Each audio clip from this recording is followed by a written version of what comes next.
Good afternoon. Can you all hear me all right? Yes. Perfect. Thank you. Well, I'm very honoured to be here. Thank you so much for inviting me, and it gives me great pleasure to introduce. Here we are. I have it right here. Byzantine Sources for the Crusades, 1095 to 1204, by Georgios Chatzelis and Jonathan Harris. Unfortunately, Jonathan Harris can't be with us today, but I can still very much introduce you to Georgios, who is affiliated to the Aristotle University of Thessaloniki, the Democritus University of Thrace, and the Hellenic Open University. Excuse me. So, Byzantine Sources for the Crusades is essentially a compilation of sources drawn from a wide range of Greek authors between the First and the Fourth Crusade. It includes excerpts from some very well-known Byzantine chroniclers, such as Nikitas Choniates and John Kinnemos and Anna Komnene, but also many excerpts from much shorter sources, or sources which haven't been translated yet. So it's a wonderful handbook to have, whether you're a researcher or perhaps for teaching undergraduates as well. Of course, like many historians of the Crusade, there are so many languages to master, and I've never met anyone who's got them all yet. It's very helpful to have sources in translation to enable that kind of research to take place. So the various features to draw from this collection. Firstly, I was very struck reading through it. You do get a really good cross-section of Byzantine intellectual writers, particularly those writing in the sort of the cultured circles of Constantinople, and you get a flavour not just for the topoi and the language and the metaphors and the archaic language employed by a single author, but for the school of writers as a whole, as it were. There's also many fascinating stories in this collection, including one in connection to the Third Crusade, which tells of how King Philip II of France, on his return from the Crusade, tried to steal relics from the body of St. Christodulus from the monastery in Patmos, but incurred divine wrath in trying to do so and was ultimately thwarted. One among the many stories I've been unfamiliar with previously, but which is contained in the book. So that's my sort of brief introduction to Byzantine sources for the Crusades. I want to leave plenty of space for questions, and so please do feel free to type up your questions into the chat, and I'll be happy to share them with Georgios. Thank you. Or perhaps while we're waiting, I'll just start with a question of my own. Georgios, when you were discussing the sources you were going to include with Jonathan Harris, what was your criteria specifically? What made you choose some and perhaps reject others? What was your thinking there? Thank you, Nicholas. Thank you very much for agreeing to chair the session. And before I answer, I shortly present the book as well, so as for the readers to be a little more familiar with the content, and then I'll be very happy to ask the question if you don't mind there. Let me. Should I? Can I share my screen for PowerPoint? I guess. Yes, you can. Okay. So. Yeah, just for the readers to have a broader knowledge of the book. Okay. Can you see the PowerPoint presentation? Yeah. Okay.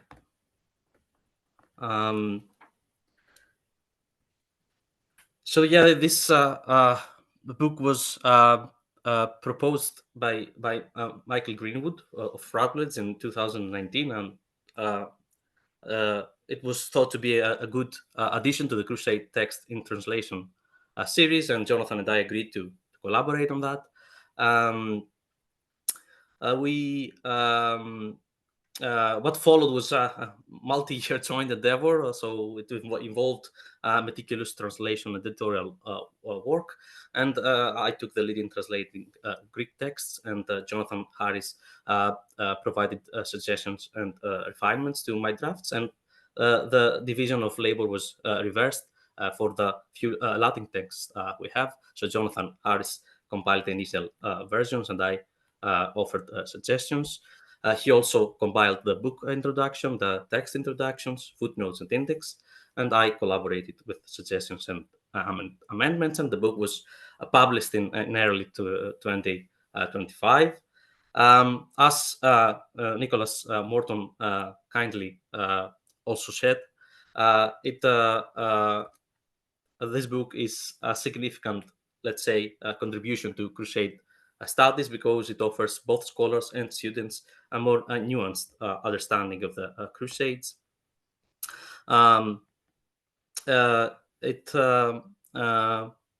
It incorporates the Byzantine perspective, a viewpoint that is underrepresented in the field sometimes, and Byzantine sources for the Crusades serves as a necessary corrective, let's say, to the traditionally Western-centric narrative. The Crusades are typically examined like through Latin or Arabic lessons. So Byzantine view is crucial because Byzantium was central to the Crusades and deeply affected by the Crusades politically, religiously, and culturally. The book brings together excerpts, as Nicholas Morton rightly pointed out, from key Byzantine sources related to the Crusade. We have a focus spanning from the First Crusade through to the Fourth. The volume has a rich diversity of genre, hagiography, historical narratives, orations, poems, treatises, letters, descriptions of holy sites.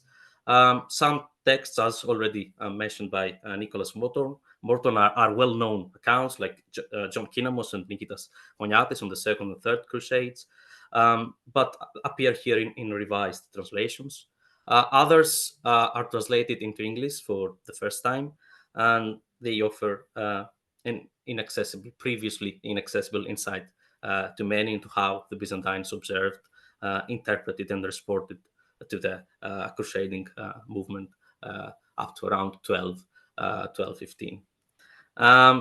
Of course, inevitably, this is not a comprehensive volume. Some of the works are not included. One of our first thoughts about what to include and what not, we decided to leave aside easily accessible works that have been very recently translated quite effectively by scholars like Andrew Stone, Elizabeth and Michael Jeffries, and Michael Angold.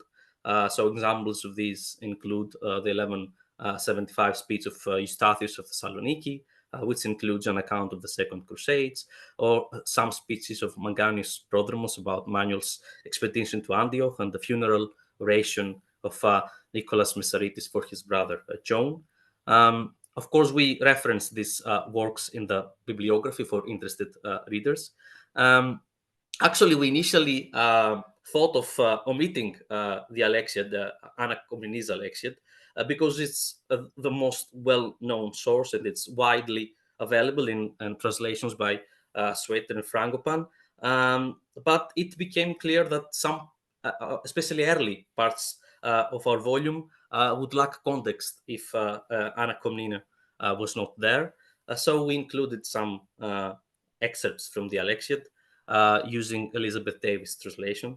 But we changed the spelling and personal names to fit the rest of the volume. Some key features of the volume. Many texts are presented here in the first time in English. So the book contributes in making important previously inaccessible material available. So it wants to broaden the field for both Crusade scholarship and comparative historical analysis. I believe that the readers will be served well by our new revised translations of established, well-known sources, especially the history of Nikitas Honyatis, which is a very difficult text to work with. And also the diversity of sources is notable because beyond historical accounts, there are letters, orations, poems, theological treatises, hagiographies, and descriptions of holy places. And this range of topics, as Nicholas Morton also mentioned, allows the readers to acquire a fuller picture of the sources and on the authors. They can compare responses and perspectives from the center and the periphery, but also distinguish between, let's say, immediate reactions or more reflective and polished Byzantine interpretations of the Crusades, that is later ones. Moreover, the content itself offers numerous unique and useful insights that have been largely neglected. So the letters of Theophylact of Ohrid, for example, dated to 1097 or 1103, they capture the immediate Byzantine reactions to the Crusades as the Crusaders passed through imperial territory. They shed also light into the campaigns of the Byzantines and Bohemond against the Danizment Turks in the Caucasus. Another notable source is the work of Theodore Skoutariotis, published in the 14th century, that controversially claims that Emperor Alexius effectively instigated the First Crusade by manipulating Western objection with Jerusalem for imperial ends. And of course, the two geographical texts, one of them is already mentioned by Nicholas Morton. The first text is by Nicholas of Methoni, and Theodosius of Byzantium is the second. They describe crusader visits to Athens. The first is during the First Crusade, and the second they describe Philip II of France detour, let's say, to the island of Patmos in the Aegean in 1191 after he was returning from Acre. And there he landed in Patmos and he venerated the tomb of St. Christodolos. And we're a little bit pushed for time. Could you wrap up? Is that all right? Yeah. I'm done. I'm done already. Yeah, it's just to offer some to sum up initially. I'm confident that this book will appeal not only to scholars of the Crusades, but also to students and readers in Byzantine history during the 11th and 13th centuries. And it offers a more fuller, more inclusive, let's say, narrative, one that places the Byzantine perspective at the heart of the story. Thank you. Thanks so much. So, questions, please, in the chat, if you have any. And while I'm waiting for you to type, I'll ask another one, if I may. Georgios, the process of reviewing such a broad survey of different texts, now obviously there's a value for that in all sorts of ways for other researchers, but for you personally, were there any connections or patterns or conclusions you drew from that very broad survey of different texts as you went through it? Quite a lot, to be honest. I mean, the first is to try to distinguish between the more later polished accounts of the Crusades as they are usually offered in Byzantine histories. And inevitably, this is the text more scholars know, and it's the first place you go for information.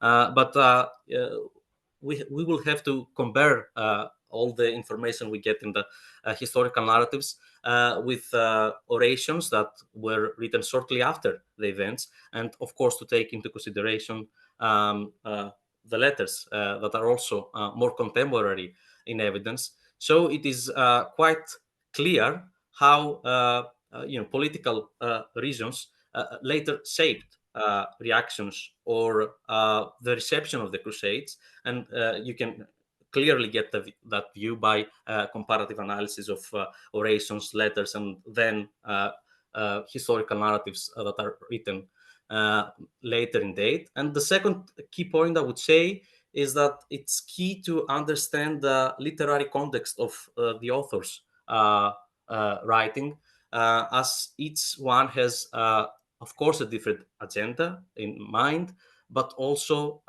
they are leaning, let's say, or they are drawing from a late antiquity or perhaps even earlier tradition of how to write that type of texts they are writing.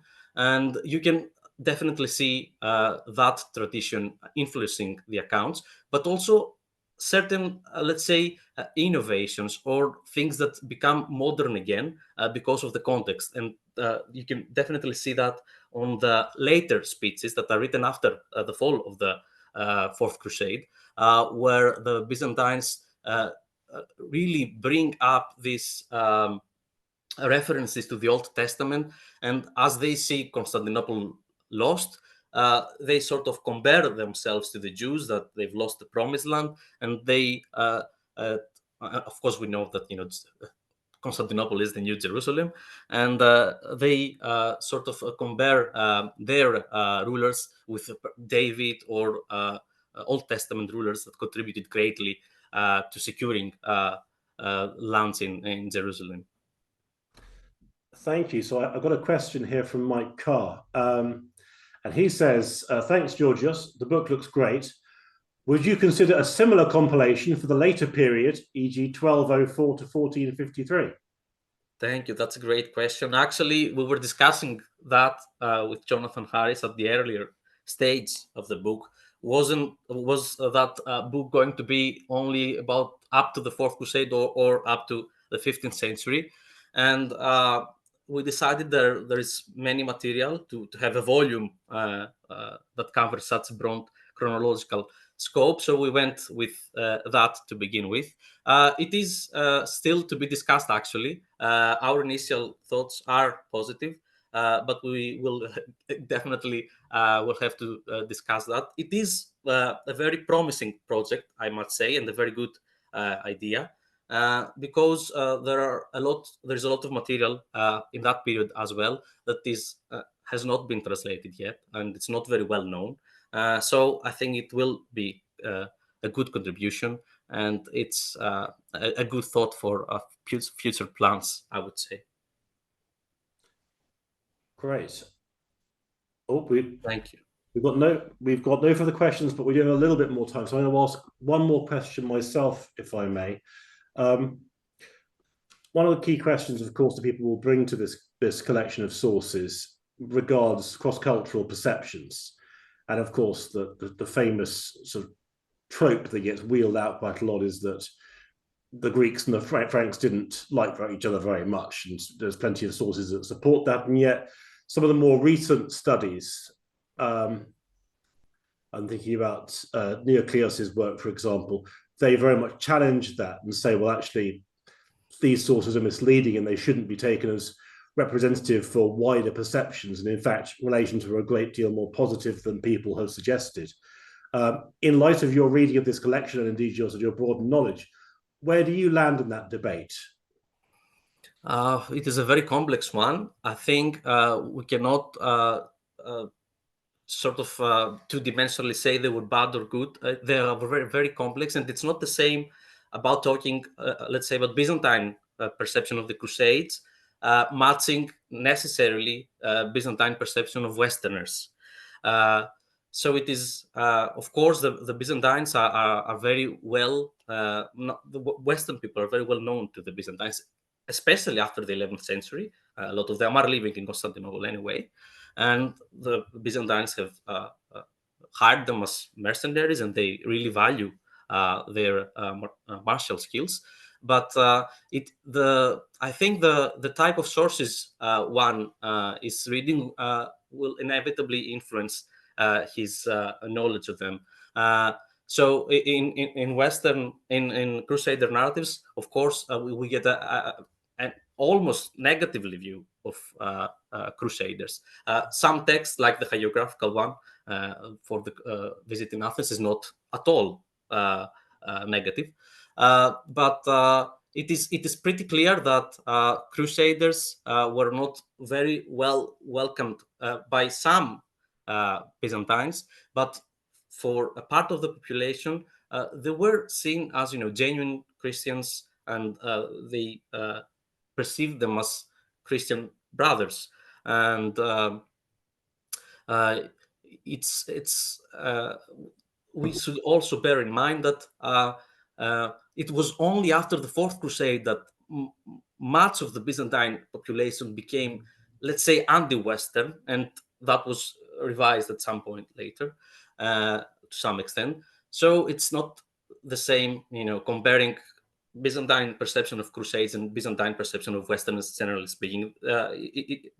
They are the same people, but it's not the same context. Georgios, thank you so much. And may I recommend this book to you all. Thank you.